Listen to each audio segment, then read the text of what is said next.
Picture this, a single massive economic powerhouse that stretches all the way from Cape Town to Cairo.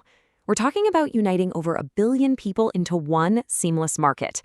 And no, this isn't some far-off science fiction dream. It's a very real, very ambitious vision for Africa's future. And it all hinges on one huge idea. So let's start with this number, $3.4 trillion. Just let that sink in for a second. That's the kind of massive, almost mind-boggling scale we're talking about here. Because what that number represents is the potential combined market size of what would literally be the world's largest free trade area. A single economic bloc of 1.3 billion people across 55 different countries. The potential is, and I don't say this lightly, absolutely staggering. So this incredible vision, it actually has a name, and that's what we're going to dive in today. It's called the AfCFTA, the African Continental Free Trade Area. Now, the goal sounds simple, but it is totally revolutionary in practice. The idea is to create one single market for goods, for services, for people, and for capital. Basically, think of it like the free movement you see in the European Union, but on a continental scale in Africa. So the agreement was signed, the leaders all got together and negotiated, but the dream of a fully integrated African economy, well, for now, it's pretty much a promise on hold.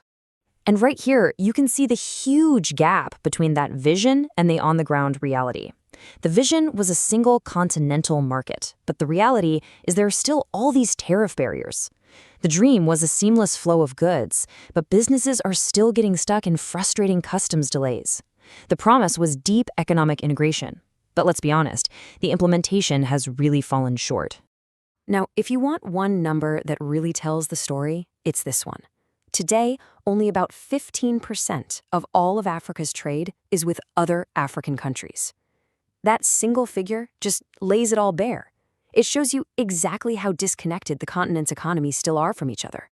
This frustrating reality is, finally prompting a new sense of urgency. And we're hearing a powerful call to action from key leaders, especially Kenyan President William Ruto, who's really leading the charge on this. And his message? It's direct, it's unambiguous. He says, the time is now to move from deliberation and negotiation to implementation. We must accelerate. Basically, he's saying the era of just talking about it has to end. It's time for action.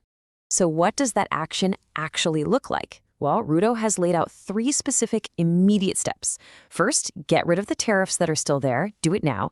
Second, open up the borders. Let people and services move freely. And third, everyone needs to adopt the Pan-African Payment and Settlement System.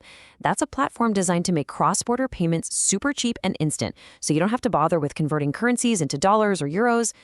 Okay, but this isn't a job just for presidents. Making this trillion-dollar dream a reality is going to take a huge coordinated effort from, pretty much every level of the economy. According to Ruto's whole framework, success really hinges on 3 crucial groups, all working together. You've got the political leadership, the big private sector companies, and then the millions of small businesses that are the true engine of the continent's economy. And it all has to start at the top. The political leaders have to show they have the genuine will to tear down all those bureaucratic walls, get rid of the tariffs, and, actually align their country's rules with their neighbors. Without that political courage, nothing else is going to happen. Next up, you've got the private sector. The large businesses and corporations, they have to step up.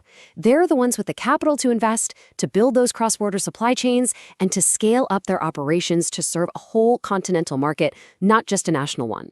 And finally, and this might be the most important piece of the puzzle, you have the micro, small, and medium-sized enterprises, the MSMEs. These are the traders, the small-scale manufacturers, the service providers. They make up the huge majority of Africa's businesses. The AfCFTA is only going to be a true success if these smaller players are actually empowered to get in on the action. So what we're really looking at here is a continent at a pivotal moment. The gap between the potential and the reality has never been clearer, and that call for action has never, ever been louder. This chart really puts everything into perspective. Look at that tiny bar for intra-African trade, just hovering around 15%. Now compare that to intra-Asia trade, which is around 50%. Or the EU at over 60%. This isn't just a gap. It's a colossal opportunity for growth, for wealth creation, for innovation, and it's just sitting there, waiting to be unlocked. Which leaves us with the, trillion-dollar question, right? With the plan in place and this new urgency growing, Will this be the moment the talking finally stops? Is this when the continent's economic destiny is truly rewritten? The potential is all there. Now it's just a matter of will.